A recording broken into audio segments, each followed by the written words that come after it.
Episode 136. Xavier பையில் இருந்த பணத்தை பார்த்ததும் தான் அந்த கிளர்க் மரியாதையாக எழுந்து நின்றார். சார், நீங்க கொஞ்ச நேரம் வெயிட் பண்ணுங்க. நான் மேனேஜர் கிட்ட சொல்லி உங்களை விஐபி ரூமுக்கு கூட்டிட்டு போறேன். பதட்டமாக கூறிய கிளர்க் உடனே மேனேஜர் அறைக்கு சென்றார். அடுத்த 5 நிமிடத்திலே 30களில் இருக்கும் ஒரு பெண் அந்த இடத்திற்கு வந்தாள். ஃபார்மல் உடையில் இருந்தவள் கூந்தல் அவளின் இடையை தாண்டி இருந்தது. வயதிற்கு ஏற்ற முதிர்ச்சியும் அழகும் அவள் முகத்தில் பிரதிபலித்தது. ஹலோ சார், என்னோட பேரு ஓவியா. இந்த பேங்கோட மேனேஜர் நான் தான். லேசான புன்னகையுடன் அந்த பெண் கூறி கை குலுக்க கைகளை நீட்ட சேவியர் சங்கடமாய் அவளை பார்த்தான். மீன் வெற்றதில் அதனின் பிசுபிசுப்பு அப்படியே அவன் கையில் ஒட்டி இருக்க அவளுடன் கை குலுக்க தயங்கினான். ஹலோ, என்னோட பேர் சேவியர். என் கை கொஞ்சம் அழுக்கா இருக்கு. ஆனால் ஓவியா அதனை பெரிதாக எடுத்துக்கொள்ளவில்லை. அவனின் கைகளை பிடித்து கை குலுக்கினாள். அதுவே அவனுக்கு அவள் மீது நல்ல எண்ணம் தோன்றியது. மிஸ்டர் சேவியர், என் கூட வாங்க, உங்களுக்கான பேப்பர் ஒர்க் எல்லாமே நான் பண்றேன். தன்மையாக கூறிய ஓவியா சேவியரை அழைத்து கொண்டு விஐபி ரூமுக்கு சென்றாள். இந்த டீ குடிங்க மிஸ்டர் சேவியர், அப்புறம் இந்தாங்க டிஷ்யூ. சேவியருக்கு முதலாக இவ்வளவு தன்மையாய் வரவேற்பு கிடைக்கிறது. அதனால் சற்று தயக்கத்துடனே இருந்தான். மிஸ் ஓவியா, உங்களுக்கு எதுக்கு சிரமம்? நான் இங்க டெபாசிட் பண்றதுக்காக தான் வந்திருக்கேன். என்ன, மொத்த பணத்தையும் நீங்க பேங்க்ல டெபாசிட் பண்ண போறீங்களா? ஆமா, இதுல மொத்தமா 10 லட்சம் இருக்கு. ஓவியா உடனே அங்கு வேலை செய்யும் ஆட்களை அழைத்து மொத்த பணத்தையும் எண்ண கூறினாள். அங்கு மிஷின் இருந்ததனால் 10 நிமிடத்தில் மொத்தமாய் எண்ணி முடித்தார்கள். மிஸ்டர் சேவியர், இதுல மொத்தமா 10 லட்சம் இருக்கு. இத நீங்க கரண்ட் டெபாசிட்ல பண்ண போறீங்களா இல்ல பிக்ஸ்ட் டெபாசிட்ல பண்ண போறீங்களா? எங்க பேங்க்ல சில பைனான்சியல் மேனேஜ்மெண்ட் பேக்கேஜும் இருக்கு. அதுல வரக்கூடிய வட்டி ஆவரேஜ் டெபாசிட்டை விட அதிகமா இருக்கும். அதுல ரிஸ்கும் ரொம்பவே கம்மி. இல்ல, எனக்கு இது எல்லாமே கரண்ட் டெபாசிட்ல தான் வேணும். ஏன்னா இந்த பணத்தெல்லாம் எப்ப வேணாலும் நான் யூஸ் பண்ண எடுப்பேன். ஓவியா சேவியரை ஆர்வமாக பார்த்தாள். இவனை பார்த்தா வயசானவ மாதிரியும் தெரியல, பெரிய குடும்பத்தை சேர்ந்த பையன் மாதிரியும் இல்ல. ஆனா இவ்வளவு பணத்தையும் ஒரே நேரத்துல எடுப்பேன்னு சொல்றான். இதுல வட்டியில கூட இன்ட்ரெஸ்ட் இல்லாம இருக்கான்னா யாரா இருக்கும்? சேவியரை பார்த்தபடியே நினைத்தாள். ஓகே மிஸ்டர் சேவியர், எங்க பேங்க்ல நிறைய பினான்சியல் மேனேஜ்மெண்ட் பேக்கேஜஸ் கூட இருக்கா. கூடவே நாங்க லோன் ப்ரொவைட் பண்ணுவோம். எதிர்காலத்துல இதுல ஏதாவது உங்களுக்கு தேவைப்பட்டா எப்ப வேணாலும் நீங்க எனக்கு காண்டாக்ட் பண்ணலாம். இதுதான் என்னோட பிசினஸ் கார்டு. புன்னகை முகமாக அவளின் கார்டை சேவியரிடம் கொடுத்தாள். சாரி மிஸ் ஓவியா, என்கிட்ட இப்போதைக்கு பிசினஸ் கார்டு இல்ல. நான் பச்சைமலை கிராமத்துல மூலிகை செடிகளை பிளான்டேஷன் பண்ணிட்டு இருக்கிறேன். அதை இன்னும் பெரிய லெவல்ல பிசினஸ் பண்ணலான் இருக்கேன். அதுக்காக எதிர்காலத்துல கண்டிப்பா எனக்கு லோன் தேவைப்படும். ஷூர் சார், கண்டிப்பா நீங்க எப்ப வேணாலும் இங்க வரலாம். உங்களை அசிஸ்ட் பண்ண நான் இருக்கேன். தேங்க்யூ. அதன் பின்பு அங்கிருந்து கிளம்பிய சேவியர் நேராக நகராட்சியின் அரசு அலுவலகத்திற்கு சென்றான். வாசலில் இருந்து சேவியர் தர்ஷனுக்கு அழைத்தான். சேவியர் அவனுக்காக வாசலில் காத்திருப்பதாக கேள்விப்பட்டதும் தர்ஷன் அவனின் அசிஸ்டண்டை அனுப்பி சேவியரை அழைத்து வருமாறு கூறினான். நீங்க தான் மிஸ்டர் ஜோன்ஸா? நான் தான் மிஸ்டர் தர்ஷனோட செக்ரட்டரி. பிளீஸ் என் கூட வாங்க. மிகவும் தன்மையாக கூறிய அந்த பெண் சேவியரை உள்ளே அழைத்து கொண்டு சென்றாள். இதனை பார்த்து கொண்டிருந்த காவலாளி அதிர்ச்சியில் வாயை பிளந்தார். சாதாரண கிராமத்திலிருந்து வந்த ஒருவனை தர்ஷனின் செக்ரட்டரியே நேரடியாக வந்து அழைப்பது அவருக்கு ஆச்சரியமாகத்தான் இருந்தது. டாக்டர் சேவியர், உங்களை பார்த்ததுல ரொம்ப சந்தோஷம். தர்ஷன் சார், உங்களோட ஹெல்ப்புக்கு ரொம்ப நன்றி. அப்புறம் திடீர்னு நீங்க வந்துட்டேன், உங்களுக்கு எதுவும் பிரச்சனை இல்லைல்ல? அதெல்லாம் ஒன்றும் இல்லை. அப்புறம் உங்களோட மூலிகை செடி எல்லாமே ரொம்ப நல்லா இருக்கிறதா கேள்விப்பட்டேன். ஊருக்குள்ள நல்ல வரவேற்பு இருக்கு. எங்க ஃபேமிலியில உள்ள பெரியவங்க ஒருத்தவங்களுக்கு ஆஸ்துமா இருக்கு. ரொம்ப வருஷமா அதுக்கு மருந்து சாப்பிட்டுட்டு இருக்காங்க. ஆனா அது குணமாகவே இல்லை. ஆனா அவங்க உங்களோட மூலிகை மருந்து வாங்கி நீங்க கொடுத்த பிரிஸ்கிரிப்ஷன் போலவே சாப்பிட்டு வராங்க. இப்போ அவங்களுக்கு சரியாயிடுச்சு. உண்மையிலேயே நீங்க ரொம்ப நல்ல டாக்டர். இதுக்கெல்லாம் காரணம் பச்சைமலை கிராமத்துல இருக்கிற சூழல் ரொம்ப நல்லா இருக்கு. அதனாலதான் மூலிகை செடி எல்லாமே தரம் வாய்ந்ததா வந்திருக்கு. ஆமா, நம்ம கவர்மெண்ட்டும் சுற்றுச்சூழலை பாதுகாக்கணும்னு நிறைய விஷயத்த பண்ணிக்கிட்டு தான் இருக்காங்க. அதுவும் மரம் வளர்க்கறது தான் ரொம்ப முக்கியம்னு அதுல கான்சன்ட்ரேட் பண்ணிட்டு இருக்காங்க. உண்மையிலேயே பச்சைமலை கிராமம் ரொம்ப சுத்தமானது. அப்படி ஒரு கிராமத்துல இருந்து இவ்வளோ ஒரு திறமையான பிசினஸ் மேனா நீங்க இருக்கிறீங்க. கண்டிப்பா உங்களுக்கு என்னோட சப்போர்ட் இருக்கும். இதற்காகத்தான் சேவியர் இவ்வளவு நேரம் காத்திருந்தான். இவர்களின் ஆதரவு இருந்தால்தான் அவனின் பிசினஸை அடுத்த லெவலுக்கு அவனால் கொண்டு செல்ல முடியும். ஒரு முக்கியமான விஷயத்த பத்தி பேசதான் நான் இங்க வந்தேன். என்னதான் பச்சைமலை கிராமத்துல விளைச்சல் நல்லா இருந்தாலும் அங்கிருந்து விற்கிறதுக்கு டவுனுக்கு வர எங்களுக்கு ரொம்ப சிரமமா இருக்கு. நாங்க என்னதான் மூலிகை செடியையும் பயிர்களையும் அங்க விளைச்சல் பண்ணாலும் அவ்வளவு சுலபமா மற்ற இடத்துக்கு எங்களால கொண்டு போக முடியாது. நான் முக்கியமா உங்களை பார்க்க வந்ததுக்கான காரணமே பச்சைமலை கிராமத்துக்கு ரோடு போடுற விஷயமா தான். ஃப்யூச்சரில் நான் அக்வா கல்ச்சரிங் பண்ணலான் இருக்கேன். இது அங்கே இருக்கிற கிராம மக்களுக்கு ரொம்ப உதவியாக இருக்கும். ஆனால் அதில் பெரிய பிரச்சனையே போக்குவரத்து தான். இதை கேட்டதும் தர்ஷன் தீவிரமாக யோசிக்க ஆரம்பித்தான். எழுந்து நின்று அந்த ஊரில் வரைபடத்தை பார்த்தான் தர்ஷன். டாக்டர் சேவியர், ஏற்கனவே அந்த ஊருக்கு ரோடு போடுறதுக்கு நாங்கள் பிளான் பண்ணியிருக்கோம். இந்த பிரச்சனைக்காக தான் மலை வழியாக போகிறதுக்கு ஏற்பாடு பண்ணியிருக்கோம். சார், அந்த வழியாக ரோடு போட்டால் ஒரு பிரயோஜனமும் இருக்காது. ஊரில் இருக்கிறவங்க எல்லாம் 1 மணி நேரத்தில் அந்த மலையை தாண்டி வந்துடுவாங்க. ஊர் என்ட்ரன்ஸ் வரைக்கும் தான் அந்த ரோடு இருக்கும். அதுக்கப்புறம் வரணும்னா மலையை சுற்றி வர்றதுக்கு ரொம்ப நேரம் எடுக்கும். அதனால் இந்த சின்ன ரோடை நீங்கள் போடுறதுனால இங்கே பிரச்சனை சால்வ் ஆகாது. ஆமாம், நீங்கள் சொல்கிறதும் சரிதான். அதனால தான் இந்த ப்ராஜெக்ட் ரொம்ப காலமாக அப்ரூவ் ஆகாமலே இருந்திருக்கு. இதுக்கு பெஸ்ட்டான வழி மலையை குடஞ்சி டனல் மாதிரி உருவாக்கி ரோடு போட்டால் தான் உண்டு. ஆனால் அதுக்கு அதிகமாக செலவாகும். இப்படி பண்ணுறதுக்கு மலையை சுற்றி வர மாதிரி ஏகப்பட்ட வழிகளை உருவாக்கி போடலாம். அதே போல் நமக்கான நிதி உதவியும் மேலே இருந்து கிடைக்கல. சார், இந்த ரோடு போடுறதுக்கு பணம் நான் கொடுக்கலாமா? மிகவும் தீவிரமாக கேட்டான் சேவியர். இந்த இடத்திற்கு வருவதற்கு முன்பாகவே அவன் இதனை பற்றி யோசித்திருந்தான்.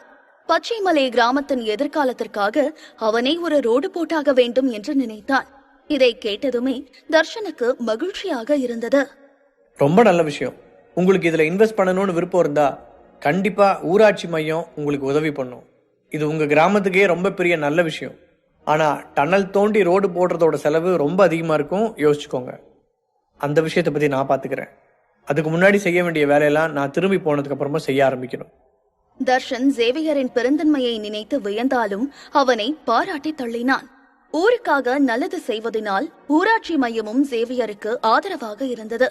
இதையெல்லாம் செய்ய வேண்டும் என்ற எண்ணத்தில்தான் சேவியர் இருந்தான். ஆனால் அவனுக்கு தர்ஷனின் சம்மதம் தேவைப்பட்டது. இப்பொழுது அதுவே அவனுக்கு கிடைத்திருக்க இதனை நல்லபடியாக செய்து முடிக்க வேண்டும் என்று நினைத்தான்.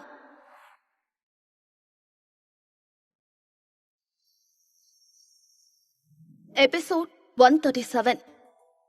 சேவியர் மிகவும் தாமதமாகத்தான் ஊருக்கு சென்றான். நேரடியாக அவனின் அம்மா அப்பாவிடம் அவன் வாங்கி வந்த உடைகளை கொடுத்தான். அம்மா, அப்பா, உங்க 2 பேருக்காகவும் நான் gift வாங்கிட்டு வந்திருக்கேன். இதை 2 பேரும் கண்டிப்பா போட்டுக்கணும். சிரிப்புடன் ஆசையாக கூறிட இருவருமே மகிழ்ந்தார்கள். இவ்வளவு தூரம் யோசித்து தங்களுடைய மகன் வாங்கி வந்திருக்கிறானே என்று நினைத்து மகிழ்ச்சி அடைந்தவர்கள் உடனே வாங்கி வந்த பொருட்களை பிரித்து பார்த்தார்கள். அதில் இருக்கும் உடைகளை பார்த்ததுமே சேவியரின் அம்மா அதிர்ச்சி அடைந்தார். சேவியர், இந்த துணியெல்லாம் பாக்குறதுக்கே ரொம்ப விலை அதிகமா இருக்கு. இதை ஏன்பா எங்களுக்கு வாங்கிட்டு வந்த? நானும் உன்னோட அப்பாவும் தினமும் நிலத்துலதான் இறங்கி வேலை பார்க்கணும். எங்களுக்கு எதுக்கு இவ்வளவு காஸ்ட்லியான நல்ல துணிமணி எல்லாம்? இதெல்லாம் பார்க்கவே டிவில சினிமாக்காரங்க போட்டு வர துணி மாதிரி இருக்கு. அம்மா, நான் தான் இப்போ நல்லா சம்பாதிக்க ஆரம்பிச்சிட்டேன்ல. லட்சக்கணக்கில் சம்பாதிக்கிறேன். நீங்க இனிமேல் வாழ்க்கையை என்ஜாய் பண்றது மட்டும் பாருங்கம்மா. நான் இந்த மாதிரி சம்பாதிச்சு உங்களுக்கு நிறைய வாங்கி கொடுக்குறேன். அதெல்லாம் அனுபவிங்க. இனிமேல் எதிர்காலத்துல இந்த மாதிரி நிறைய நல்ல ட்ரெஸ்ஸை போடுறதுக்கான வாய்ப்பு உங்களுக்கு வரும். ஜூலி, அதான் உன்னோட பையன் சொல்றான்ல, வச்சுக்க. இந்த ட்ரெஸ்ல நான் பாக்குறதுக்கு எப்படி இருக்கேன் சொல்லு? இந்த கோட் எனக்கு அழகா இருக்குல்ல? ஒரு அப்படியே 20 வயசு குறைஞ்ச மாதிரி இருக்குல்ல? பத்திரமா ட்ரெஸ்ஸை வச்சுக்க. சேவியருக்கு கல்யாணம் ஆகும்போது இந்த மாதிரி போட்டுட்டு நாமளும் இளமையா சுத்தலாம்.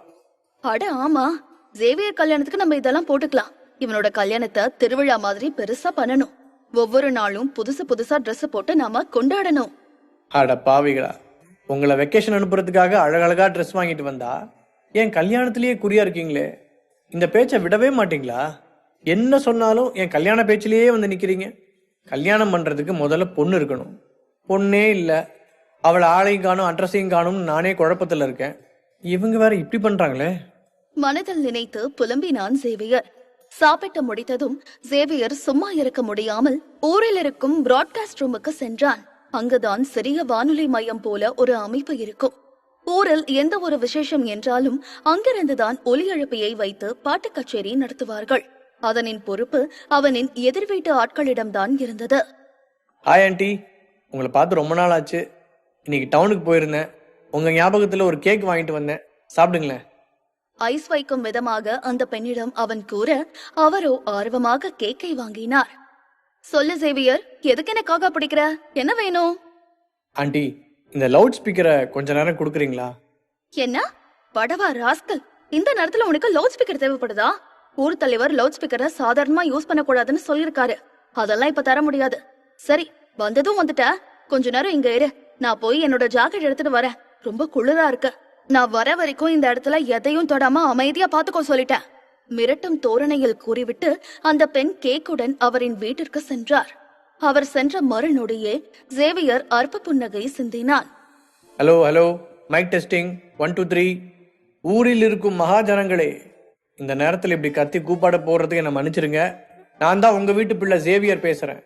இப்போ நான் எதுக்கு இந்த நேரத்தில் கூப்பாட போடுறேன்னா, கூடிய சீக்கிரமே ஏரியில மீன் வளர்க்கலான்னு இருக்கேன். அதனால எனக்கு வேலை பார்க்க ஆளுங்க தேவைப்படுறாங்க. சம்பளம் மாசம் 6000 ரூபா. யாருக்காவது இந்த வேலை பண்ண விருப்பம் இருந்தா உடனே ஏரிக்கு பக்கத்தில் இருக்கிற என்னோட மூலிகை தோட்டத்துக்கு உடனடியா வருமாறு தாழ்மையுடன் கேட்டுக்கொள்கிறேன். நான் மறுக்கா ஒரு தடவை சொல்றேன், வேலைக்கு வர உங்களுக்கு மாசம் 6000 ரூபாய் சம்பளம். உங்களுக்கு வேலை வேணும்னா உடனே ஏரிக்கு வாங்க. முதலில் வருபவர்களுக்கே முன்னுரிமை. மைக் செட்டில் அனௌன்ஸ்மெண்ட் கொடுக்க இதனை கேட்டுக்கொண்டிருந்த ஊர் மக்கள் அனைவரும் அதிர்ச்சியில் மூழ்கினார்கள். மாதத்திற்கு 6000 என்றால் சும்மாவா? நகரத்தில் வேலை பார்த்தால் கூட இவர்களுக்கு இவ்வளவு நல்ல சம்பளம் கிடைக்காது. அதனால் நிறைய பேர் காலில் செருப்பு கூட போடாமல் சேவியர் தோட்டம் இருக்கும் இடத்திற்கு விரைந்தார்கள். வீட்டில் மல்லாக்க படுத்துக்கொண்டு விட்டத்தை பார்த்து கொண்டிருந்த ஹரிதாஸ் காதிலும் சேவியரின் அறிவிப்பு விழுந்தது. இதனை கேட்டதும் அவருக்கு ஆத்திரம்தான் அதிகரித்தது. சேவியர் ராஸ்கல், உன்னை என்னடா பண்றது? இந்த நேரத்துல என்ன பண்ணிட்டு இருக்கிற? வாங் குடும்பத்தோட ஆளுங்களை தானே ப்ரோகாஸ்ட் ரூம் பாத்துக்க சொல்லி இருந்தேன். இவ்ளோ அசட்டையா விட்டுட்டு என்ன பண்றாங்க? கடுப்பில் பல்லை கடித்தார் ஹரிதாஸ். அறிக்கை விட்டதும் சேவியர் அவனின் தோட்டம் பக்கம் செல்ல அவனே அதிர்ச்சியில் உறைந்தான். 100க்கும் மேற்பட்டோர் அந்த இடத்தில் அவனுக்காக காத்திருந்தார்கள். சேவியர், இங்க பாரு, நானும் உனக்கு உதவி பண்றேன். என்னையும் வேலைக்கு எடுத்துக்க. இந்த வேலைக்கு ஏதாவது முன் அனுபவம் ஏதாவது வேணுமான்னு பாக்குறியாப்பா? என்னால கண்டிப்பா அந்த வேலையை பண்ண முடியும். நான் நீ என்று ஊர் மக்கள் எல்லாம் சேவியரிடம் போட்டி போட்டுக்கொண்டு கூறிக்கொண்டிருந்தார்கள். இந்த வேலை தங்களுக்கு கிடைக்காமல் போய்விடுமா என்ற பயம் ஒவ்வொருவருக்கும் இருந்தது. எவ்வளவு பேர் வருவார்கள் என்று சேவியர் கொஞ்சம் கூட எதிர்பார்க்கவில்லை. எல்லாரும் அமைதியா இருங்க. ஒரு நிமிஷம், நான் சொல்றதை கவனிங்க. உடனே அனைவரும் அமைதியாய் அவன் கூற வருவது கவனிக்க ஆரம்பித்தார்கள். ஏரியில ஒரு ஃபிஷ் ஃபார்ம் வைக்கலான் இருக்கேன். அதுக்கு வேலை பார்க்க ஆளுங்க வேணும். ஆனா அதுக்கு முன்னாடி கன்ஸ்ட்ரக்ஷன் வேலைக்கு டெம்பரவரி ஒர்க்கர்ஸ் எனக்கு வேணும். முதல்ல நான் ஒரு குளம் மாதிரி ஒன்று கட்டினதுக்கு அப்புறம் தான் என்னால் மீனை வளர்க்க முடியும். அதனால அந்த குளம் கட்டுறதுக்கு எனக்கு டெம்பரவரி ஆளுங்க வேணும். அவங்களுக்கு டெய்லி 200 ரூபா சம்பளம் தரேன். கட்டுமான வேலை முடிஞ்சதுக்கு அப்புறம் மீன் வளர்க்கறதுக்கான ஆளுங்களை யாருன்னு நானே முடிவு பண்ணி சொல்றேன். அப்புறம் 6000 ரூபா சம்பளமா கொடுத்தாலும் அவங்களுக்கு இன்னும் சில பல பெனிஃபிட்ஸ் எல்லாம் தருவேன். ஓவர் டைம் வேலை பார்த்தாலும் சம்பளத்தை கூட்டி கொடுப்பேன். டெம்பரவரி வேலையா இருந்தாலும் பரவாயில்ல, அதுக்கு நானும் வரேன். ஆமாமா, நானும் வரேன். எல்லாரும் ரொம்ப அவசரப்படாதீங்க. உங்களுக்கு வேலை பார்க்கணும்னா உங்க பேரை கொடுத்துட்டு ரெஜிஸ்டர் பண்ணுங்க. நானே நாளைக்கு நீங்க என்னெல்லாம் பண்ணலாம்னு சொல்றேன். சேவியரின் அப்பா அம்மாவும் மர்லினும் ஹேமாவும் அவனுக்கு உதவியாக ரெஜிஸ்ட்ரேஷன் வேலையை பார்த்து கொண்டிருந்தார்கள். கட்டுமான பணிக்கு ஆட்கள் என்பதனால் திடகாரமாக இருக்கக்கூடிய ஆண்களையே வேலைக்கு எடுத்தார்கள். பெண்களையும் வயதானவர்களையும் எடுத்துக் கொள்ளவில்லை. அடுத்த நாள் காலையிலேயே வேலைக்கு எடுக்கப்பட்ட ஆட்கள் எல்லாம் ஏரி பக்கம் கூடியிருந்தார்கள். மொத்தம் 60 பேரை சேவியர் தேர்ந்தெடுத்திருந்தார். அந்த 60 பேருக்கும் ஒரு தலைவனாக ஜேம்ஸ் என்பவரை தேர்ந்தெடுத்திருந்தான் சேவியர். ஜேம்ஸ், இதுதான் ப்ளூ பிரிண்ட். இந்த இடத்துல 2 விதமான மீன் குளங்களை முதல்ல கட்டணும். முதல்ல இருக்கிற இந்த குளத்துல தண்ணி அதிகமா இருக்கிற மாதிரியும் அதே போல நீரோட்டமும் இருக்கிற மாதிரியும் பண்ணணும். ஏரியிலிருந்து தண்ணி இந்த குளத்துக்குள்ள வந்து குளம் வழியா இன்னொரு பக்கத்துக்கு போற மாதிரி பண்ணணும். ஓகே, எனக்கு புரிஞ்சிருச்சு. 2 குளம் கட்டணும். முதல்ல இருக்கிற குளத்துல தண்ணி ஏரியிலிருந்து வர மாதிரியும் ஏரிக்கே திரும்பவும் அந்த தண்ணி போற மாதிரியும் பண்ணணும், அதானே? ஆமா, அதேதான். இந்த ப்ளூ பிரிண்ட்ல இருக்கிற மாதிரியே பண்ணிடுங்க. அவன் நினைத்ததை அப்படியே ஜேம்ஸ் புரிந்து கொண்டதை நினைத்து மகிழ்ச்சி அடைந்தான் சேவியர். இங்க இருப்பவர்களில் அவன் நினைத்ததை அவர் ஒருவராவது புரிந்து கொள்கிறாரே என்று புன்னகைத்தான். அதன் பின் அனைவரும் மடமடவென வேலையை துவங்கினார்கள். Join with Rajan Leon YT in Telegram to get faster update. Name: Rajan Leon YT. Episode 138. 10 நாட்களுக்கு பிறகு சேவியர் நிலத்தின் மறுபாதையில் போடப்பட்ட மூலிகை செடிகள் எல்லாம் அறுவடைக்கு தயாராக இருந்தது. இந்த இடைப்பட்ட காலத்தில் ஊராட்சி மன்றத்தில் இருக்கும் மருத்துவமனை டைரக்டர்களும் நிறைய பார்மசி ஓனர்களும் சேவியரை சந்திக்க வந்தார்கள். பக்கத்து ஊரில் இருந்தும் கூட அவனின் செடிகளை முன்கூட்டியாகவே வாங்கிக் கொள்ள நினைத்து வந்தார்கள். ஒரு நாள் அரோராவும் அவளின் நண்பர்களும் சேவியரை சந்திக்க வேகமாய் ஓடி வந்தார்கள். சேவியர், உன்னோட மூலிகை செடி தான் இப்ப மார்க்கெட்ல பயங்கரமா விற்பனை ஆயிட்டு இருக்கு. இன்னைக்குதான் நாங்க எல்லாம் டவுன் வரைக்கும் போயிட்டு வந்தோம். ஊர்ல இருக்கிற எல்லா மருந்து கடையிலயும் குட்டி குட்டி கிளினிக்லயும் பச்சை மலை மூலிகை மருந்துன்னு தனியா உன்னோட மருந்து போட்டு வச்சு வித்துட்டு இருக்காங்க. பச்சை மலையில இருந்து மூலிகை செடி வரலன்னா யாருமே வாங்க மாட்டேங்கிறாங்கன்னு அங்க இருக்கிறவங்க எல்லாம் சொல்றாங்க. நாங்க எல்லாம் நிறைய இடத்துல விசாரிச்சு பார்த்துட்டு தான் வரோம். என்ன நிஜமாதான் சொல்றியா? இவ்வளோ தூரம் இந்த மூலிகை செடியெல்லாம் ஃபேமஸ் ஆகும்னு நான் எதிர்பார்க்கவே இல்லை. நிஜமா சொல்லணும்னா என்னோட மூலிகை செடிக்கு நான் பிராண்ட் பேர் வைக்கணும்னு யோசிக்கவே இல்லை. ஆனா பச்சைமலை மூலிகைன்னு அவங்களே இப்ப பேர் கொடுத்துட்டாங்க. அப்ப இனிமேல் என்னோட மூலிகை தோட்டத்தோட பேரு பச்சைமலை மூலிகை தோட்டம். எதிர்காலத்துல இன்னும் நிறைய வகையான மூலிகை செடிகளை இங்க வளர்க்கலாம்னு நினைக்கிறேன். மிகவும் மகிழ்ச்சியுடன் கூறினான் சேவியர். மக்களிடம் நல்ல வரவேற்பு இருக்கிறது என்று நினைக்கவே அவனுக்கு ஆனந்தமாயிருந்தது. சரி வாங்க, உங்க எல்லாரையும் என்னோட ஃபிஷ் ஃபார்முக்கு கூட்டிட்டு போறேன். இத்தனை நாள்ல அதை ஓரளவுக்கு கட்டி முடிச்சிருக்காங்க. சேவியர், எனக்கு மீன் சாப்பிட ரொம்ப பிடிக்கும், நானும் வரேன். மிகவும் ஆர்வமாய் கூறினாள் லைலா. நாளுக்கு நாள் அவளுக்கு சேவியரை மிகவும் பிடித்திருந்தது. ஆனால் சேவியருக்கு அவளின் மீது எந்த ஒரு எண்ணமும் இல்லை. இத்தனை நாட்களில் ஜேம்ஸ் வேலையாட்களை அனைவரும் திறமையாக வழிநடத்தி இரவு பகல் பாராமல் 2 குளங்களை மிகவும் அற்புதமாய் கட்டியிருந்தார். முக்கால்வாசி வேலை முடிந்திருந்தது. சேவியர் அங்கு தோண்டப்படும் மண்ணை எல்லாம் அவனின் நிலத்தில் போட்டு மேலும் வளத்தை கூட்டினான். ஏரிக்கு பக்கத்தில் இருப்பதனால் அந்த மண்ணின் வளமும் இன்னும் கூடியது. ஆமா சேவியர், என்ன வகையான மீன் எல்லாம் இங்க வளர்க்கலான் இருக்க? மிகவும் ஆர்வமாய் சேவியரை பார்த்து கேட்டாள் லைலா. நான் இங்க ஜெயின் சாலமன்ஸும் ஷார்ட்ஸும் வளர்க்க போறேன். என்ன, ஜெயின் சாலமண்டஸா? அது அழிஞ்சிட்டு வரக்கூடிய இனம் தானே? ஆச்சரியமாய் அனைவரும் கேட்டார்கள். அவர்கள் அனைவருக்கும் அதனை பற்றி நன்கு தெரிந்திருந்தது. ஆமா, இந்த ஏரியால கொஞ்ச நாளைக்கு முன்னாடி ஒரு சாலமேண்டரை பார்த்தேன். சட்டப்படி பார்த்தா சாலமேண்டர் எல்லாம் நாம பாதுகாக்க வேண்டியது. அதனால நம்ம ஆர்டிபிஷியலா இனப்பெருக்கம் பண்ணலான்னு முடிவு பண்ணியிருக்கேன். இயற்கையா இருந்த சாலமேண்டரை அப்படியே வச்சுட்டு அதோட குட்டிங்களை மத்தவங்களுக்கு சாப்பிடறதுக்கும் மத்த யூஸுக்கும் வைக்க போறேன். நீ சொல்றதெல்லாம் நல்ல ஐடியா தான். நம்ம நாட்டிலேயே நிறைய இடத்துல சாலமண்டரை வளர்க்கறதுக்காகவே பல ஃபெசிலிட்டி பண்ணி வச்சிருக்காங்க. அத பார்த்துட்டு சாப்பிடுறதுக்கு கூட ஆளுங்க வராங்க. ஆமா ரோரா, ஆனா சாலமேண்டர் சாப்பிட்றதுக்கு நல்லதா இருக்கும். ஆனா அது மட்டுமே காரணம் இல்லை. அதுல நிறைய மருத்துவ குணம் இருக்கு. அதை சாப்பிட்டா கிட்னிக்கும் பிளட் சர்க்குலேஷனுக்கும் ரொம்ப நல்லது.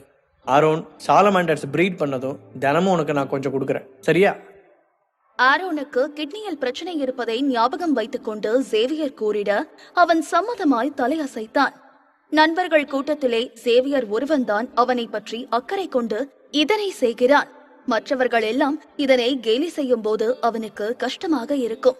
விளையாட்டிற்காக கிண்டல் பேச்சு பேசுபவர்கள் அது மற்றவர்களை எந்த அளவிற்கு காயப்படுத்தும் என யோசிக்காமல் விட்டார்கள். அவனுக்கு நிஜமாகவே என்ன பிரச்சனை என்று அங்கிருக்கும் யாருக்கும் தெரியாது. உடல் அளவில் அவன் சோர்வாக இருக்கிறான் என்று மட்டுமே தெரியும். ஆனால் சேவியர் இப்படி கூறிட ஆரோன் அவனை அமைதியாய் பார்த்தான். சேவியர் தன்னை கண்டு கொண்டானோ என்ற நினைவு வந்தது. யாருக்கு வேணுதெல்லாம்? எனக்கு ஒண்ணு தேவையில்லை. வீம்பாக முகத்தை சுருக்கி ஆரோன் கூற வில்லியம்ஸ் கேலியாக சிரித்தான். அடே ஆரோன், உனக்கு என்ன புத்தி இல்லையா? அவனே ஃப்ரீயா உனக்கு தரேன்னு சொல்றான், அதையும் வேணான்னு சொல்ற. நீ விடு சேவியர், இவனுக்கு வேணானா என்ன, நான் சாப்பிட்றேன். நீ எனக்கு தாராளமா எவ்வளவு வேணாலும் கொடு, நான் ஒன்னும் சொல்ல மாட்டேன். இதை சாப்பிட்றதுனால என் ஆயுசு இன்னும் கூடுனா எனக்கு தான் நல்லது. உனக்கு சாப்பிட வேணும்னா நீயே சொந்தமா காசு கொடுத்து வாங்கிக்க. நான் ஆரோனுக்கு உனக்கு மட்டும்தான் ஃப்ரீயா கொடுப்பேன்.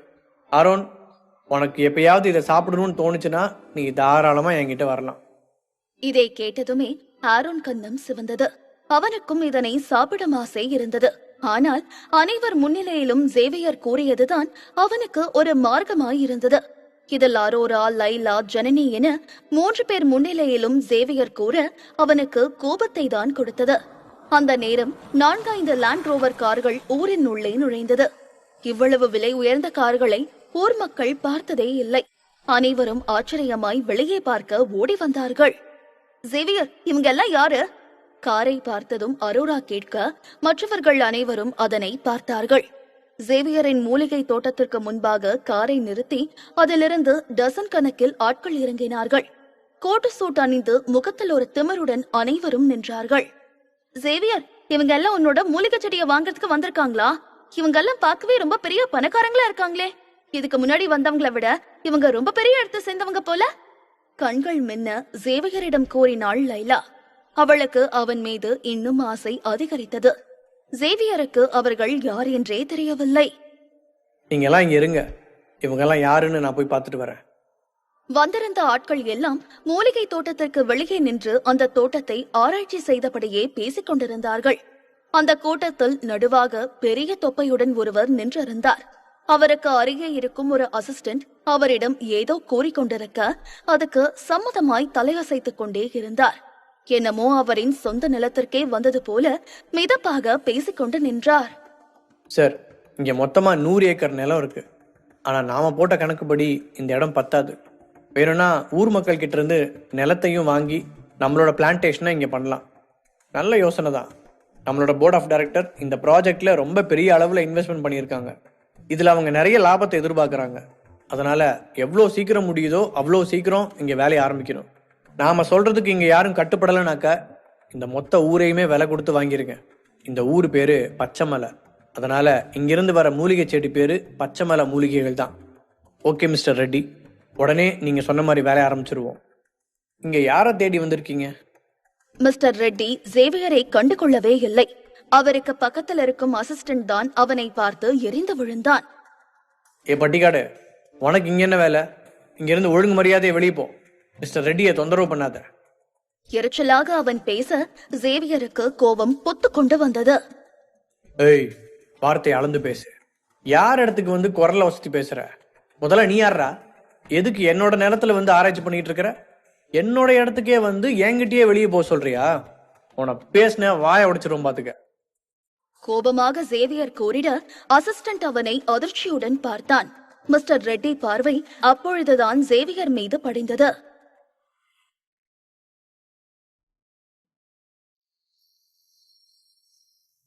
எபிசோட் 139. சேவியர் தான் அந்த இடத்திற்கு முதலாளி என்று தெரிந்ததும் ரெட்டி சேவியரை மேலும் கீழுமாக பார்த்தார். ஓஹோ, இந்த மூலிகை தோட்டம் உன்னோட தானா? சேவியரை புருவம் சுருங்க பார்த்தபடியே கேட்டார். இவ்வளவு பெரிய மூலிகை தோட்டம் இவனுக்கு சொந்தமா என தரைக்குறைவாக இருந்தது அவரின் பார்வை. ஆமா, இந்த தோட்டம் என்னோட தான். இங்க உங்களுக்கு என்ன வேலை? மூலிகை செடி வாங்கணும்னா திரும்பி போயிருங்க. எல்லா செடியுமே ப்ரீ புக் ஆயிடுச்சு. இனிமே அடுத்த செட்டு அறுவடை பண்றப்பதான் தர முடியும். சேவியருக்கு அவர்களை கொஞ்சம் கூட பிடிக்கவில்லை. என்னதான் அவர்களிடம் பணம் இருந்தாலும் அவர்களுக்கு அவனின் மூலிகை செடிகளை விற்க மாட்டான். என்ன இருந்தாலும் மொத்தமாய் அவனின் மூலிகை செடி எல்லாம் முன்கூட்டியே ரெஜிஸ்டர் செய்து நிறைய பேர் வாங்கிவிட்டார்கள். அதனால் இப்பொழுது அவர்களுக்கு கொடுப்பதற்கு அவனிடம் இல்லை. ஆனால் இதனை கேட்ட ரெட்டியும் அவரின் ஆட்களும் அதிருப்தியில் முகத்தை சுருக்கினார்கள். சேவியரை மேலும் கீழுமாக பார்த்து கேலியாக சிரிக்கத் தொடங்கினார்கள். தம்பி, நீ எங்களை தப்பா நினைச்சிட்ட. நாங்க ஒன்னும் உன்னோட மூலிகை செடியை வாங்குறதுக்கு வரல. அதுக்கு பதிலா இந்த மூலிகை தோட்டத்தையே வாங்க வந்திருக்கேன். இந்த இடத்த நான் 50 லட்சத்துக்கு வாங்கிக்கிறேன். ஏ பொடிப்பையா, ஒழுங்கா சொல்றத கேளு. இதை விட உனக்கு பெரிய அதிர்ஷ்டம் கிடைக்கவே கிடைக்காது. இந்த பணத்தை வச்சுக்கிட்டு இந்த ஊரை விட்டு வேற ஊர்ல போய் நல்ல வாழ்க்கை வாழலாம். 50 லட்சம் மட்டும் இருந்தா சிட்டிலேயே நல்லா வாழலாம். அங்கேயே பொண்டாட்டி பிள்ளைங்கன்னு ஒரு பெரிய வீடு வாங்கி காரையும் வாங்கி சந்தோஷமா இரு. இந்த பணத்தை வச்சு நீ வாழ்க்கை முழுக்க நிம்மதியா இருக்கலாம். ஏ ஆமா, நீ ரொம்ப கொடுத்து வச்சவன். இந்த ஊர்ல இருக்கிறவங்களுக்கு எல்லாமே இந்த மாதிரி ஒரு நல்ல வாய்ப்பு கிடைக்காது. இது உன்னோட குடும்பத்துக்கு பெருமைதான். சேவியர் பதில் சொல்லாமல் இருப்பதை பார்த்து இன்னும் சிரிக்க துவங்கினார்கள். எல்லாரும் அவனை பாருங்க, சந்தோஷத்துல வாயடைச்சு போய் நிக்கிறான். 50 லட்சத்துக்கு இப்படி திகைச்சு போய் நிக்கிறான். எவ்வளவு எகத்தாள இருந்தா என்கிட்ட வந்து வெறும் 50 லட்சத்துக்கு என்னோட நிலத்தை வாங்க பாப்பானுங்க. கொய்யால இவனுங்களை சும்மா விடக்கூடாது. மனதில் நினைத்த சேவியர் பல்லை கடித்துக் கொண்டு அனைவரையும் முறைத்தான். ஏய், என்ன பார்த்தா நான் முட்டாள் மாதிரி தெரியுதா? நான் ஒன்னும் என்னோட தோட்டத்தை யாருக்கும் விற்கிறதா இல்ல. ஒழுங்கு மரியாதை இங்கிருந்து கிளம்பி ஓடிடுங்க. தம்பி, பார்த்து பேசு. ஒரு முறைக்கு பல முறை யோசிச்சு பார்த்து பதில் சொல்லு. இந்த மாதிரி வாய்ப்பு உனக்கு எப்பவுமே கிடைக்காது. இதை ஒழுங்கா யூஸ் பண்ணிக்கிட்டா உன்னோட ஒட்டுமொத்த வாழ்க்கையுமே மாறும். என்ன உங்க மனசுல ரொம்ப பெரிய பணக்காரன் நினைப்போ? இவ்வளவு பெரிய நிலத்தை வெறும் 50 லட்சத்துக்கு கேக்குறீங்க? அவ்வளோ கந்த பிசினாரியா? தம்பி, பேராசை பெருநஷ்டம். 50 லட்சம் ஒன்றும் சாதாரணம் கிடையாது. தகுதிக்கு மீறி ஆசைப்படாத. எங்கிருந்து தான் எனக்குன்னு இப்படி ஒரு பைத்தியம் எல்லாம் வருதோ? ஒரே இதுல 10 லட்சத்துக்கு மேல சம்பாரிச்சிருக்கேன். வந்துட்டான் வெறும் 50 லட்சத்துக்கு என்னோட நிலத்தை வாங்குறதுக்கு. இதை வச்சு நான் கோடி கோடியா சம்பாதிக்கிற ஐடியால இருந்தா இவன் அதை பறிக்க பாக்குறான். இவனை மாதிரி ஆளுங்களெல்லாம் சும்மாவே விடக்கூடாது. மனதில் கடுப்பாக நினைத்து கொண்டான் சேவியர். ப்ரீ ஆர்டர் செய்ததிலேயே சேவியருக்கு 30 லட்சம் வரை லாபம் கிடைத்தது.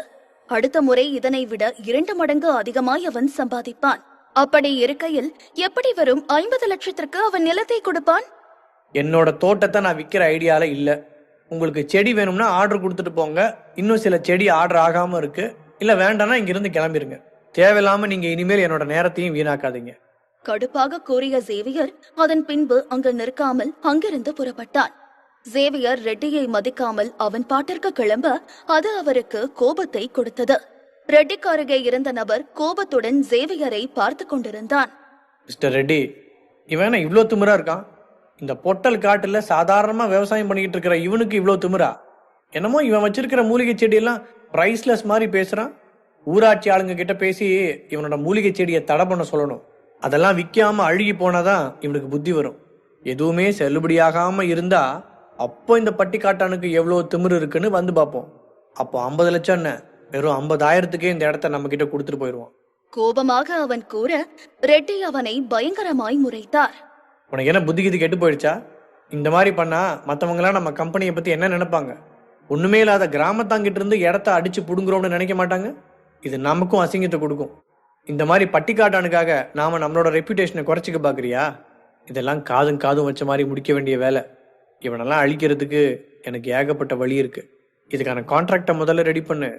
அதுக்கப்புறம் அதுக்கான வேலையெல்லாம் ஆரம்பிச்சு கொஞ்ச நாள்லயே இந்த பட்டிக்காட்டான் நம்ம கிட்ட கெஞ்சி கூத்தாடி அழுதுகிட்டே இந்த இடத்த நமக்கு எழுதி கொடுப்பான். கோபமாக கூறிய ரெட்டி அவர் வந்த லேண்ட் ரோவர் காரில் மீண்டும் ஏறிக்கொண்டார். எப்படியாயிருந்தும் இந்த இடத்தை வாங்காமல் போகக்கூடாது என்ற தீர்மானத்துடன் கிளம்பினார்.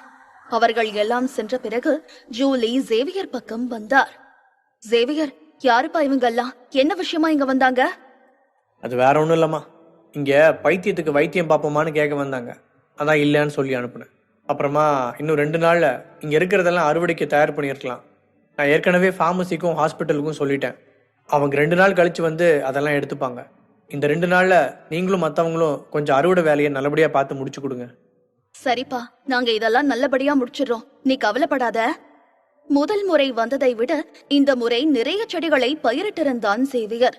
அதனால் 3 மடங்கு அதிகமாய் அவர்களுக்கு லாபம் கிடைக்கும். நிறைய மூலிகை செடிகளை நகரத்திற்கு கொண்டு போக வேண்டும் என்பதனால் அந்த சிறிய லாரி 1 வாரம் முழுவதும் இந்த இடத்திற்கு வந்து செடிகளை ஏற்றிக்கொண்டு சென்றது. அதனால் வாரம் முழுவதுமே அந்த கிராமம் பரபரப்பாக இருந்தது. அடிக்கடி லாரி வந்து செல்வதனால் சுற்று வட்டாரத்தில் இருக்கும் சிறு சிறு ஊர்களில் இருந்து வந்தும் அப்படி என்ன பெரிதாக இங்கு இருக்கிறது என பார்த்துவிட்டு சென்றார்கள். நிறைய பேர் இங்கு வருவதனால் ஊரில் இருப்பவர்களுக்கான வருமானமும் அதிகரித்தது. டீ கடைகளிலும் உணவகங்களிலும் நிறைய ஓட்டம் ஓடியது. பச்சைமலை கிராமத்தில் சாப்பாடுகள் ஒவ்வொன்றும் தனி சுவையை கொடுத்தது. வெளியூரிலிருந்து வருபவர்கள் அனைத்தையும் ரசித்து சாப்பிட்டார்கள்.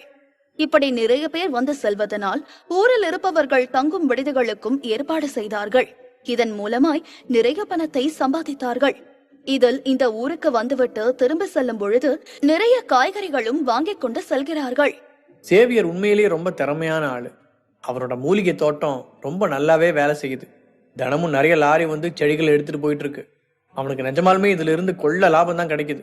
இதுல இன்னொரு விஷயம் என்னன்னா, அவனால இந்த ஊருக்கு நிறைய பேர் வந்து போயிட்டு இருக்காங்க.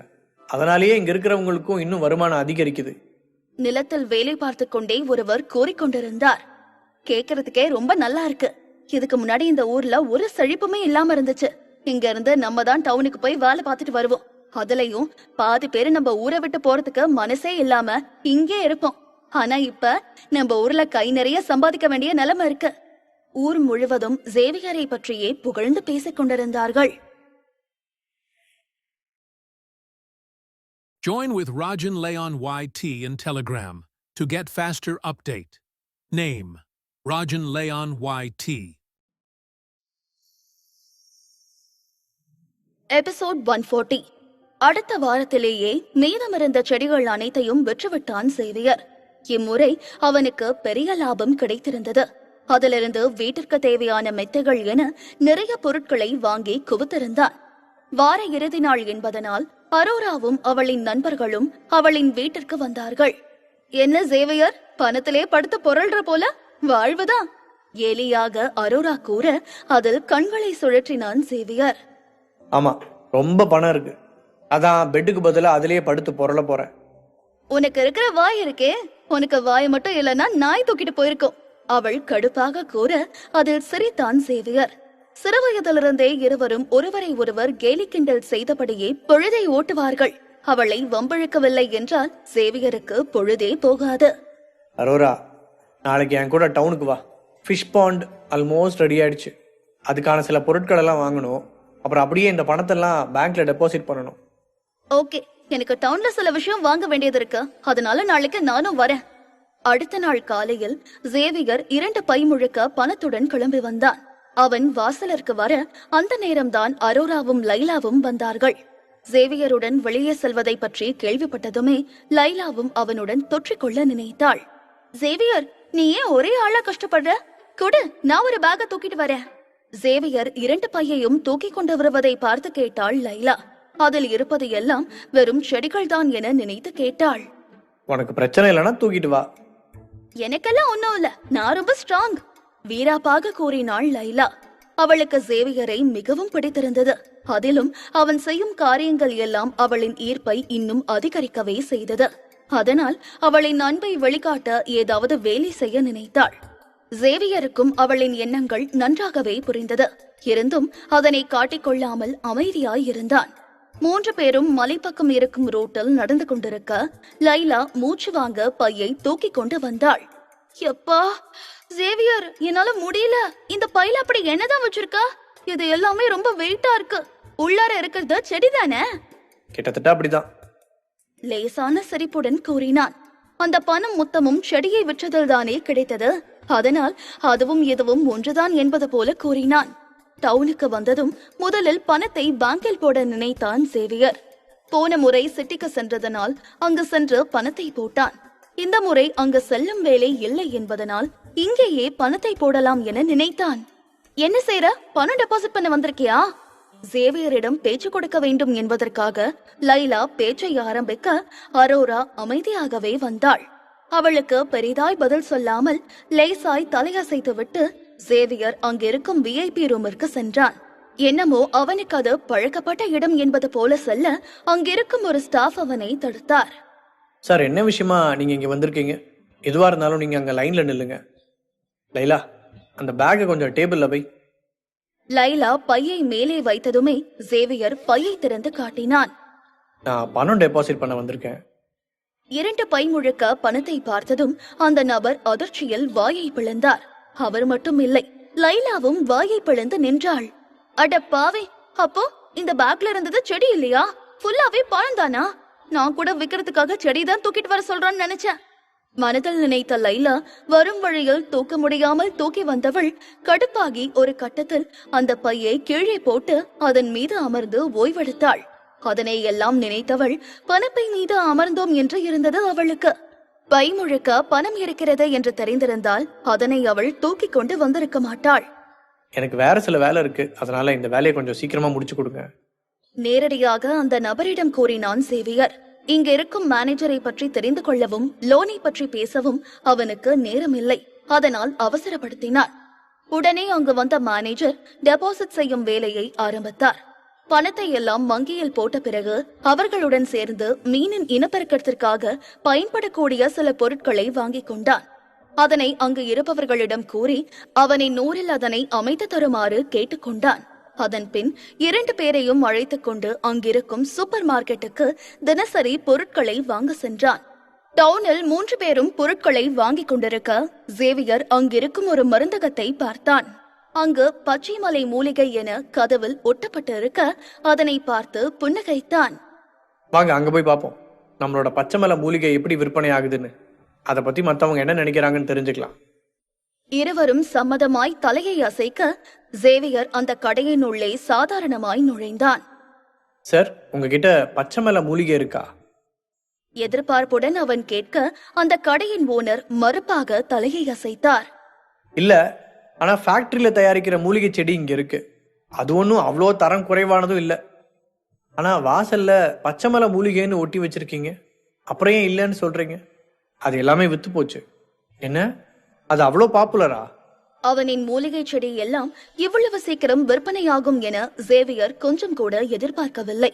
அதனால் இன்னும் வேறு சில பார்மசிக்கு சென்று விசாரித்து பார்த்தான். அங்குமே அனைத்தும் விற்கப்பட்டதாக கூறினார்கள். மேகமலை டவுன் ஒன்றும் அவ்வளவு பெரியது இல்லை. அங்கு மொத்தமாகவே 5 பார்மசி தான் இருக்கிறது.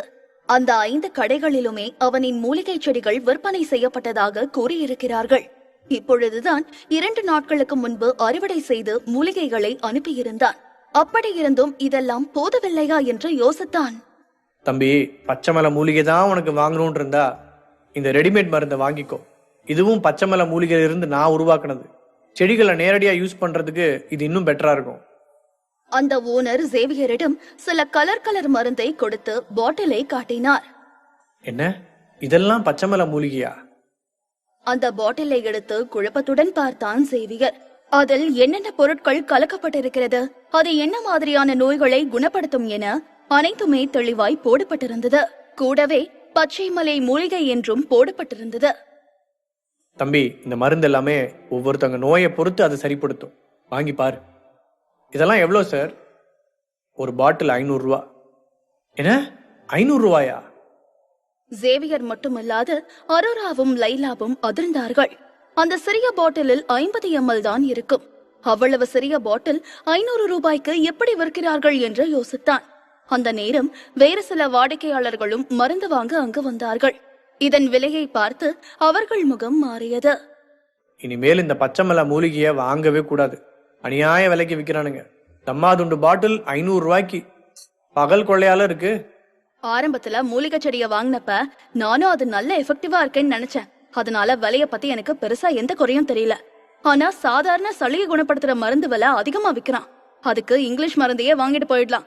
அது இன்னும் விலை கம்மிதான். இந்த மூலிகை செடியோட ஓனர் அநியாய விலைக்கு எல்லாத்தையும் விக்கிறான். கொஞ்சம் கொஞ்சமா அந்த ஆளோட உண்மையெல்லாம் தெரியுது.